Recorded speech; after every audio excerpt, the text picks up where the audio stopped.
Muy buenas tardes, muy buenos días, muy buenas noches, donde quiera que estés escuchando Voces de la Periferia.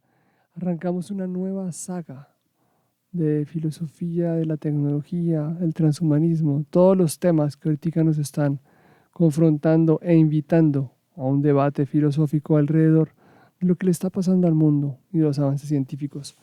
Nuestro invitado, el maestro Daniel Felipe Moreno Sarmiento, a quien le damos la bienvenida.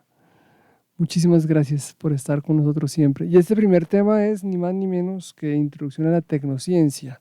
Daniel, ¿qué es tecnociencia? Para que a la gente le quede clarito. Profesor Tamayo, pues un saludo también a usted y a la audiencia del programa. Bueno, comencemos con esta pregunta que yo creo que inquieta más de uno cuando escuchamos esa convergencia de dos términos, técnica, tecnología, ciencia, y que particularmente sí es muy distinta a lo que denominamos solo tecnología, solo técnica o solo ciencia, ¿no? Entonces, tecnociencia básicamente es una ciencia, pero es una ciencia de carácter no solo teórico, sino fuertemente práctico.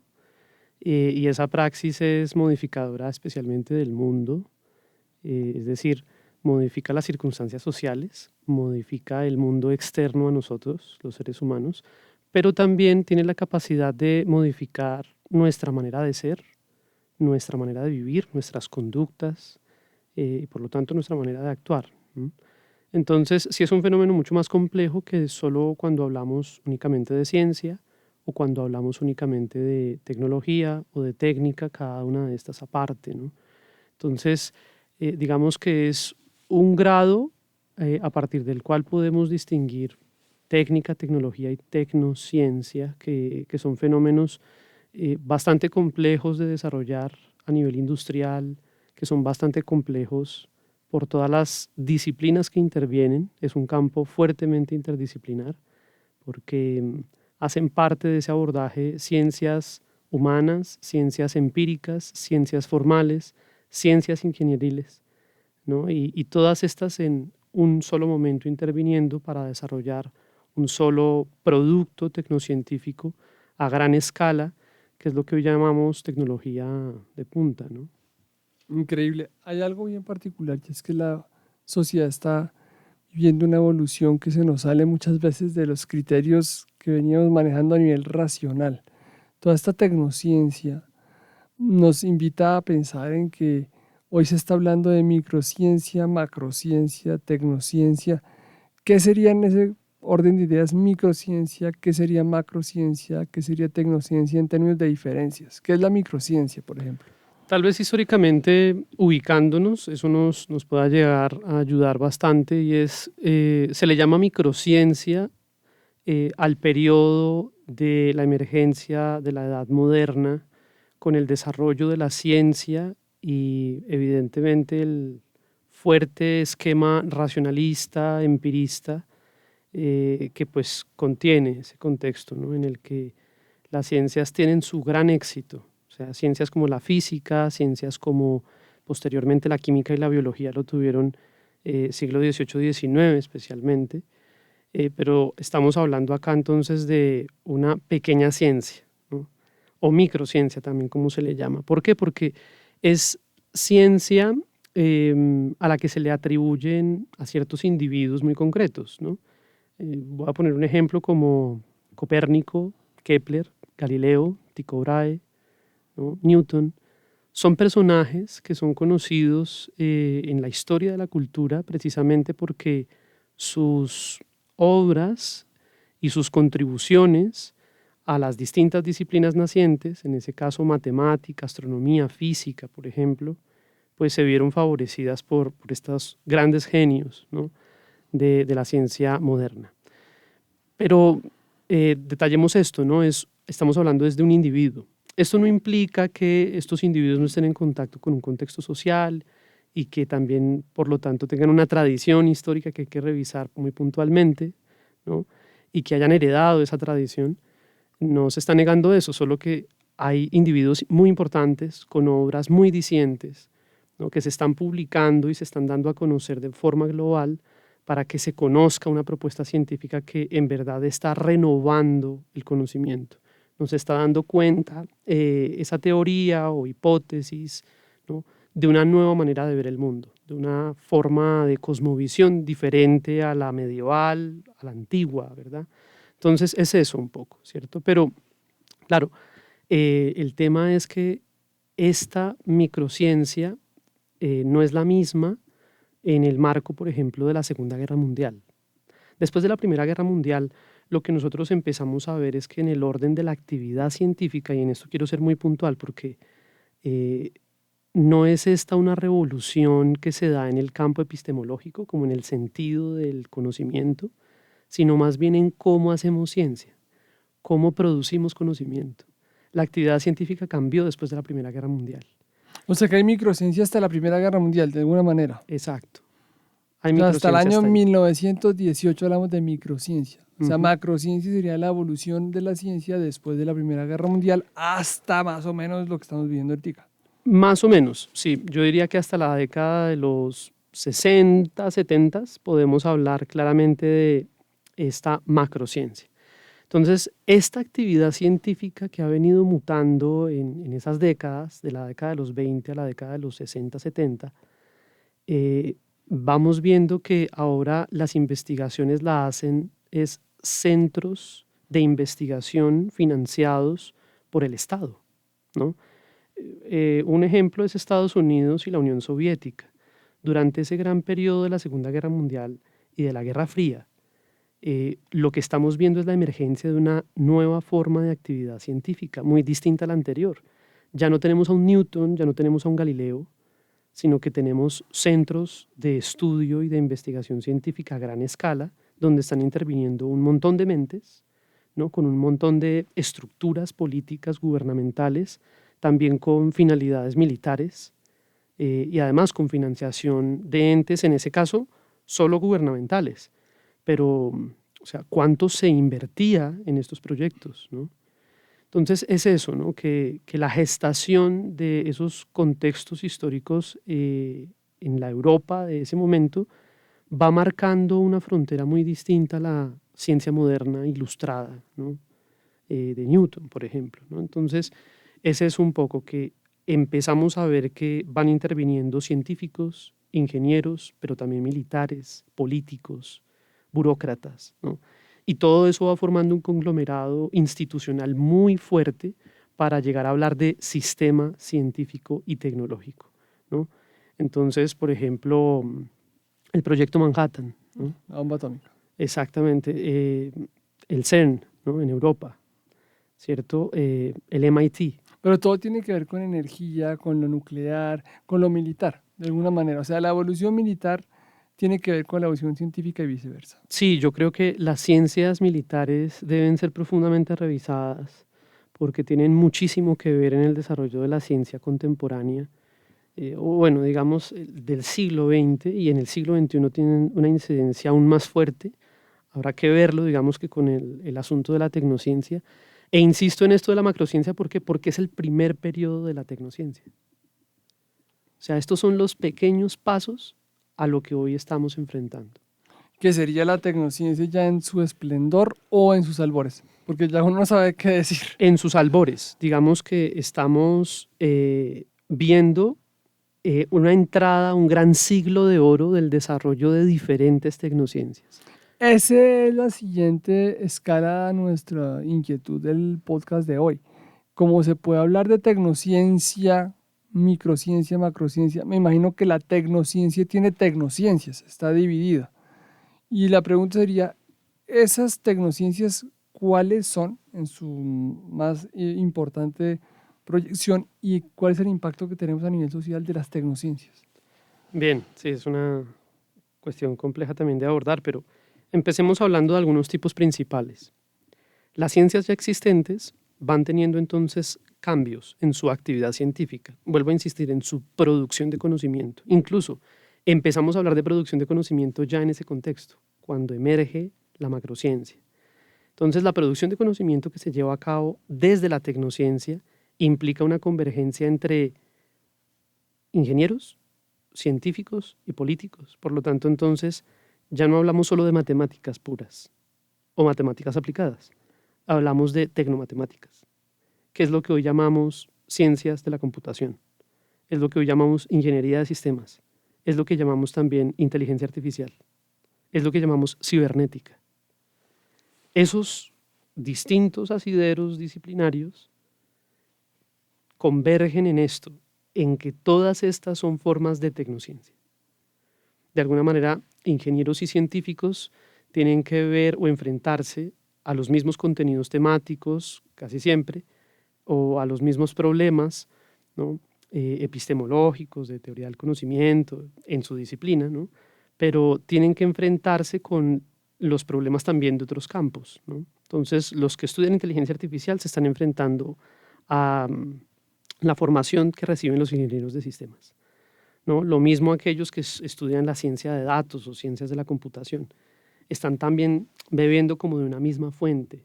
Entonces, es eso a lo que me he tratado de referir con este concepto, ¿no? Entonces, tecnomatemática como que recoge todas estas formas de apreciar la manera en la que cambió y se diversificó el conocimiento en este sentido, y que tiene un impacto social.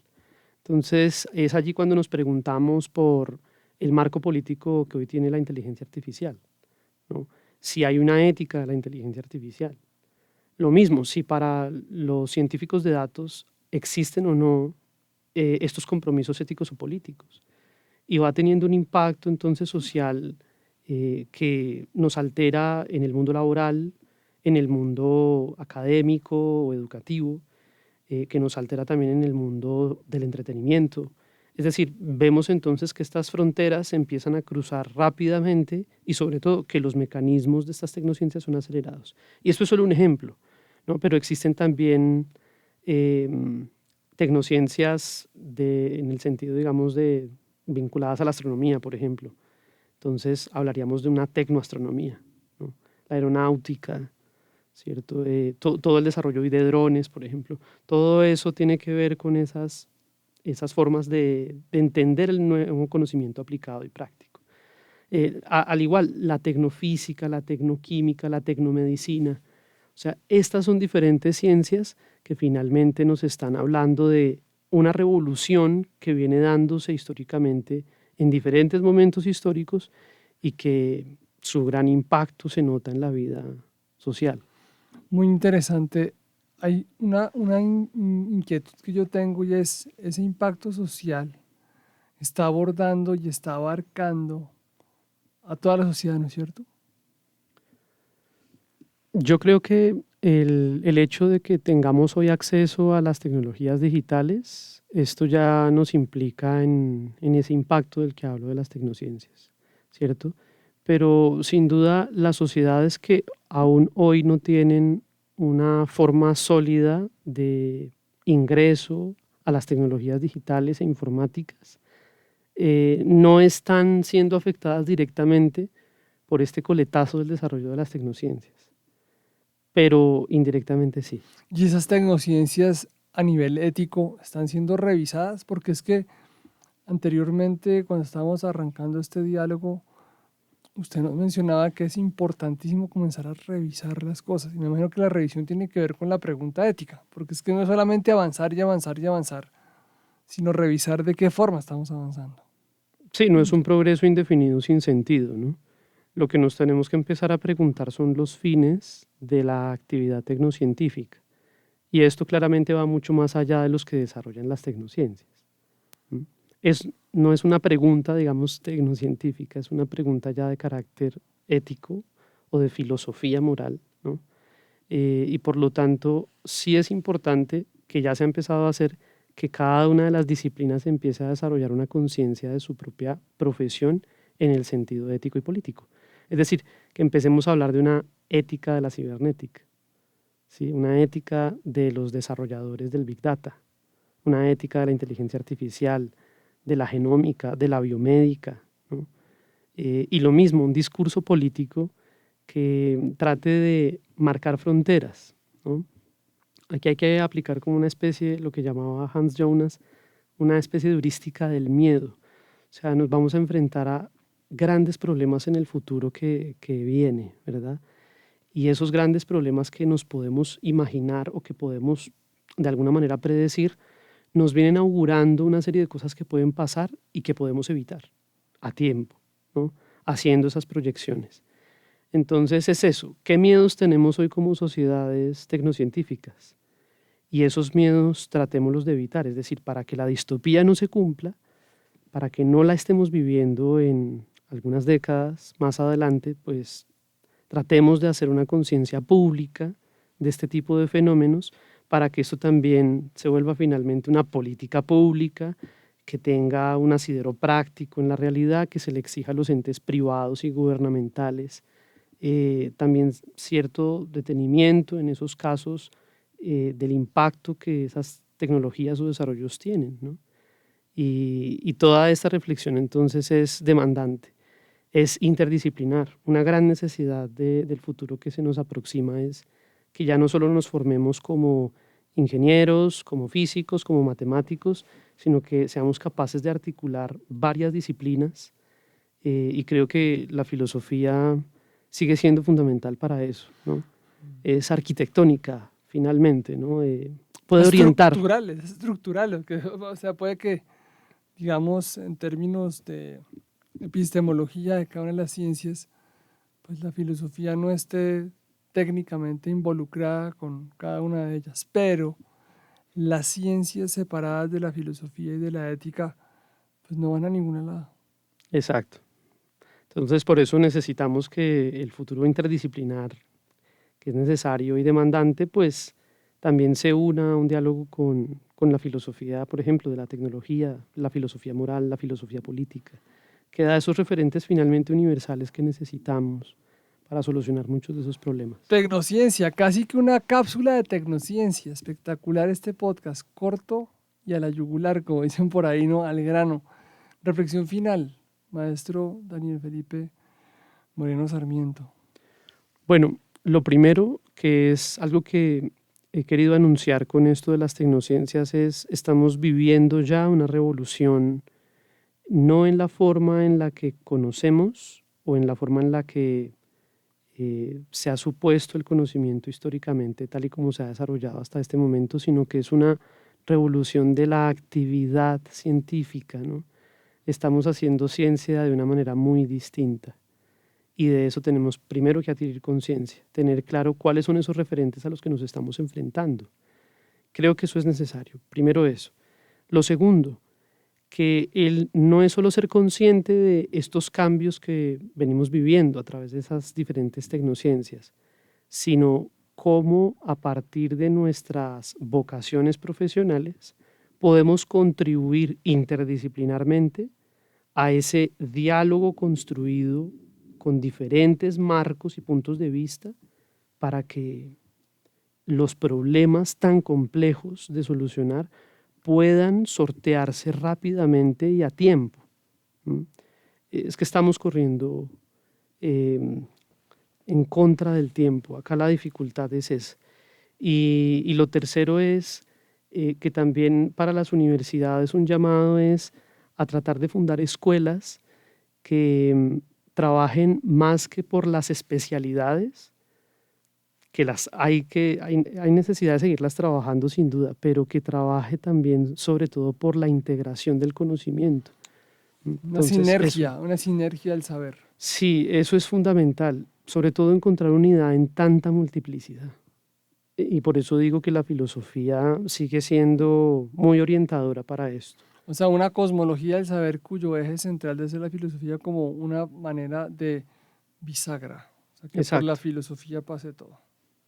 Perfecto, esto fue Voz en la Periferia, Tecnociencia, primer podcast de esta segunda saga de estos temas tan interesantes que nos confrontan y nos invitan a pensar y a reflexionar en los avances actuales que son desmesurados, pero la necesaria presencia de la ética y de la filosofía para que entendamos lo que nos está pasando. Muchas gracias. Nos escuchamos en el próximo podcast que será sobre armas de destrucción matemática. Mil gracias.